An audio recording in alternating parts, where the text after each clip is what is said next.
Joe M. Baca and his partner Joe A. Myers came out of their working place onto 47 East Entry on their way to the Man-Trip station. That's 47 East, right?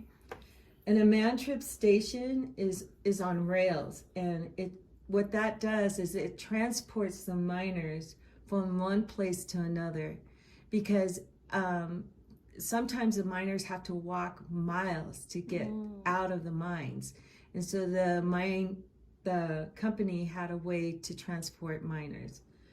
And so they were working their way out of the mine to be transported to the entry of the original coal mine.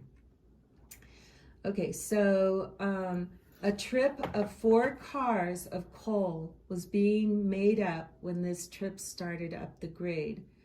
Both men set out after it, following him about 10 feet behind, according to Joe Myers.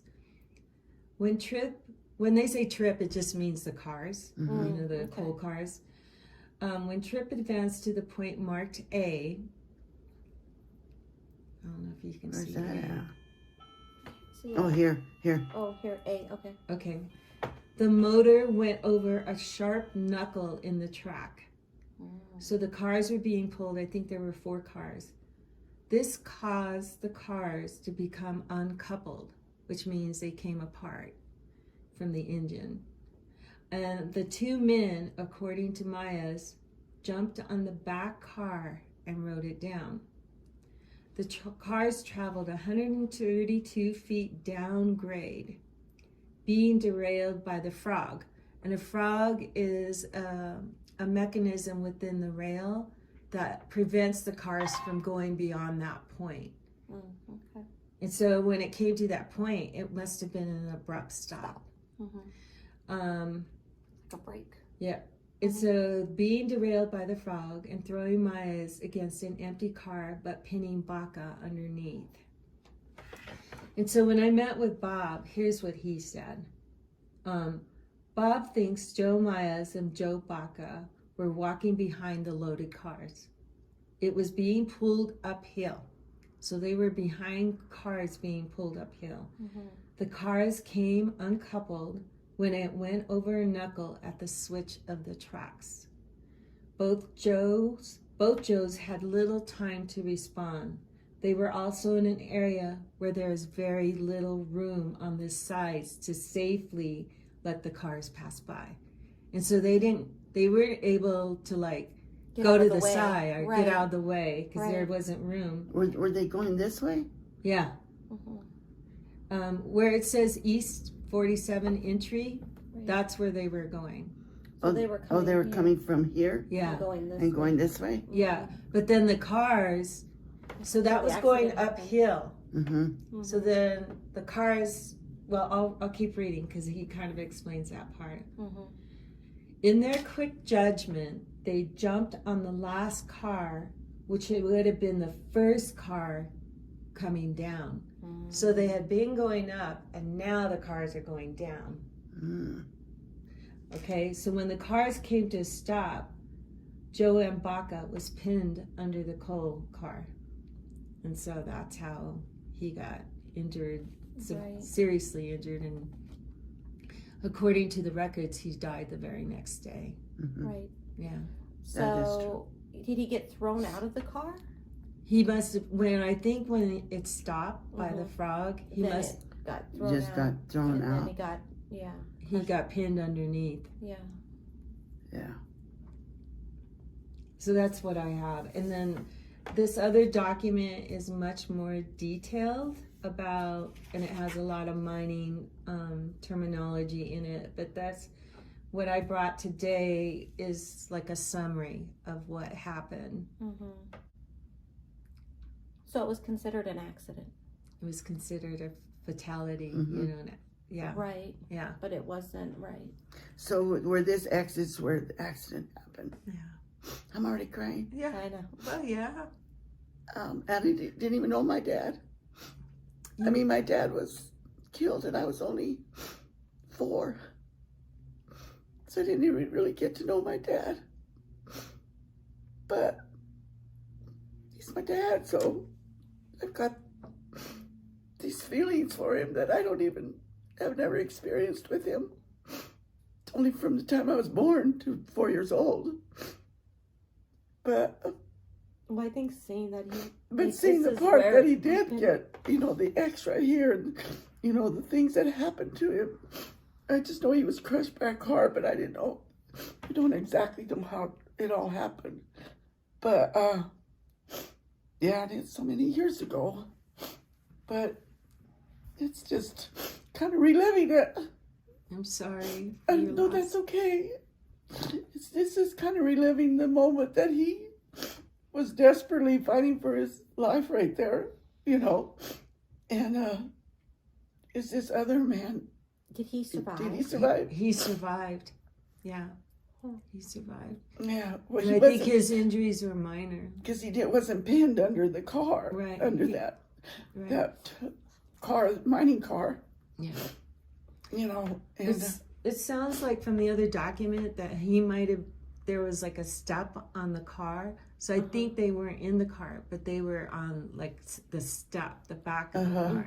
So it would have been the front of it. And so I could see, with the impact, he probably would have been thrown. Right, yeah. Yeah, my dad was very young. How old was your He was father? 27. Oh.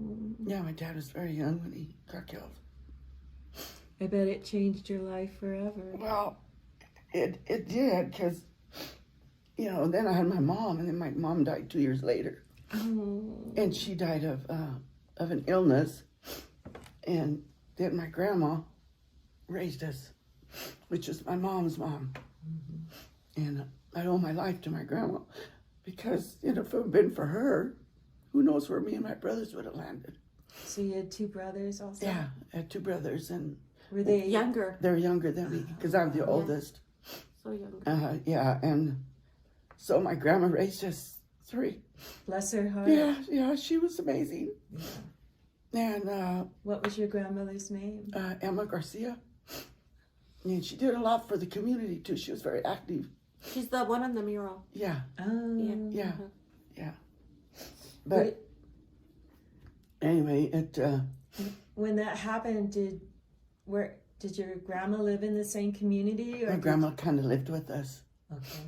She kind of like always was. She was very close to my mom, according to my grandma. Because I really didn't get to know my mom either. When I was 6, when my mom died. And, I can't remember anything other than I'll never forget where her funeral was, because I think I blocked everything out, except I just remember that portion. And I'll never forget that place where she was at, because even now when I go to Trinidad, it's not the mortuary, it's something else. But I remember the place, and I think it just stays with me. Yeah. Even though I block everything out, because I can't remember nothing. Maybe very little, but not about my mom. And I think maybe the shock of that just kind of put everything where I forgot everything, And like I say, my brothers and we never really experienced the mother and the father part of our lives. We just never experienced it because they died so young. Because my mom was 27 also, because she's like 2 years younger than my dad. And she died 2 years later, so she was very young too. No. Yeah, so, I always just felt like I was cheated. I was cheated out of that part of my life.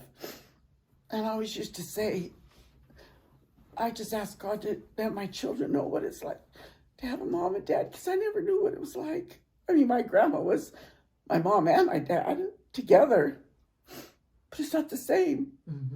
Even though she loved us dearly, but it's not the same, and we loved her, but there's that part missing, Yes. Yeah, so the only thing I could do for my dad was do where they had it in Trinidad, they have this coal mining sculpture, and they did a dedication, all the names of the coal miners. I had to pay $100 to put his name on there, but that was fine. So when I went to Trinidad, I had seen this, and I said, my dad was a coal miner, and his name belongs on there. And so I paid, and we had it put on there, and that's the only thing I could do for my dad. You know, I couldn't do anything for my mom, but my dad, I could do that. I've seen that memorial. Yeah. And my grandfathers were also coal miners. Yeah. So one of my grandfathers is on there. Oh, really? In Trinidad? Yeah. Oh, really? Yeah. Okay. Yeah, because they worked all the coal mines in Las Animas Yeah, County. yeah. So they might have known each Yeah, other. yeah, exactly. Right. Yeah. It was a pretty tight community. Yes, yes, Yeah. yes.